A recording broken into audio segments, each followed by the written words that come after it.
بسم اللہ الرحمن الرحیم۔ غزہ میں ہونے والے مظالم ہمارے سامنے ہیں۔ ابھی حال ہی میں ایک اسپتال میں حملہ کیا گیا، اس میں عورتیں بچے، جتنی عورتیں بچے آپ کو اسپتالوں میں نظر آ رہے ہیں اس سے زیادہ جو ہیں وہ ڈیبریز میں دبے ہوئے ہیں۔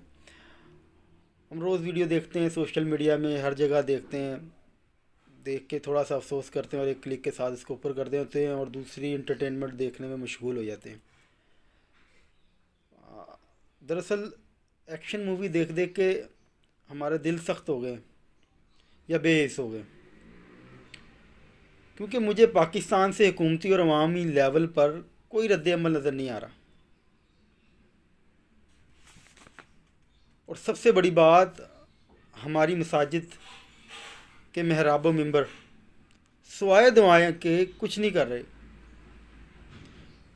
کوئی منظم مدافعتی عمل نہیں کر رہے، جبکہ ماضی میں اسرائیل کے خلاف آواز سب سے پہلے محراب و منبر سے ہی نکلتی تھی اور جگہ جگہ احتجاج، پوری دنیا میں پاکستان کا رد عمل جاتا تھا۔ یقیناً ہم سب لوگ یہی چاہتے ہیں کہ پاکستان میں ایک احتجاج ہو، ریکارڈیبل احتجاج ہو، بھرپور مذمت کی جائے، مگر ایک دوسرے سے یہ ڈر رہے ہیں کہ کہیں مجھے جو ہے نا وہ شدت پسند نہ تصور کر لیا جائے، یا شرما رہے ہیں کہیں مجھے سیکولر نہ سمجھا جائے۔ یقین کریں، انسانیت کے لیے پرامن احتجاج شدت پسندی نہیں ہے، بلکہ ایک اچھا معاشرہ، بہترین قوم ہونے کا ثبوت ہے۔ ہم لوگ حکومت کی طرف دیکھ رہے ہیں کہ حکومت کوئی رد عمل کرے گی، جبکہ حکومت ہو سکتا ہے اس انتظار میں ہو کہ جناب کوئی ایسا رد عمل، کوئی ایسا جو ہے نا پریشر عوام کی طرف سے آئے جس کو مجبوری بناتے ہوئے ہم کوئی رد عمل اچھا دیں، کیونکہ دل سے تو ہر مسلمان اسرائیل کو جو ہے نا وہ مذمت کرنا چاہتا ہے نا، ہر مسلمان چاہتا ہے، لیکن اکیلی حکومت کو ایک فرد جو ہے نا وہ ذمہ داری نہیں لے سکتا۔ عوام کا پریشر ضروری ہے، بلکہ اس فرض کفایہ کر سمجھتے ہوئے پریشر پڑے گا عوام کا تو ہی بات بنے گی۔ اچھا جی، اب ایک فرد کی حیثیت سے ہم فلسطین کے لیے کیا کر سکتے ہیں؟ ایک فرد کی حیثیت سے جتنی اللہ تعالیٰ نے آپ کو صلاحیت دی ہے اس کے بارے میں آپ سے سوال ہوگا۔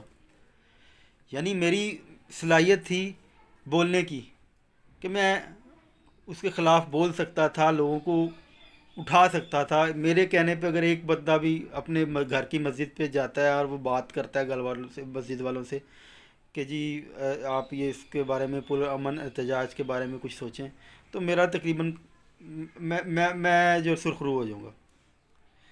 اسی طریقے سے جتنے میں جتنی صلاحیت ہے وہ کرے۔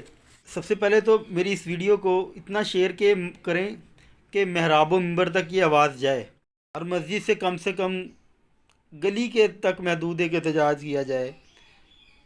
یقیناً ہمارے خطیب بھی چاہتے ہیں احتجاج کرنا، وہ عوام کی طرف دیکھتے ہیں، جو ہماری نیچے عوام ہے وہ کہیں ہمیں عوام کی طرف سے عدم تعاون کا سامنا نہ کرنا پڑے، اور براڈ لیول پہ ایک تمام فرقوں کو پیچھے چھوڑ کے ایک، میں کہتا ہوں دنیا کا سب سے بڑا احتجاج پاکستان کی طرف سے جانا چاہیے۔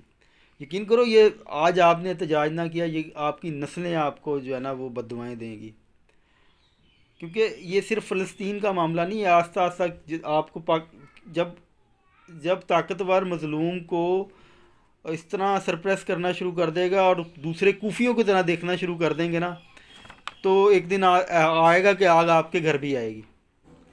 تو آگ اپنے گھر سے پہلے احتجاج ایسا ریکارڈ کرے، آپ یقین کریں اس کا فائدہ ہوگا۔ پرامن احتجاج ہو، لیکن کوئی منظم احتجاج ہو، تمام فرقوں کو پر سے پشت ڈال کے آپ صرف اور صرف ہمارا صرف کام یہ ہے، سب سے پہلے ویڈیو شیئر کریں، دوسرا اپنی مساجد میں یہ تھوڑی سی تحریک چلائیں، علماء تک میری میسیجز پہنچائیں۔ یہ 1 سے 2 دن میں ایک پرامن بڑا احتجاج ناگزیر ہو گیا ہے۔ مہربانی، السلام علیکم۔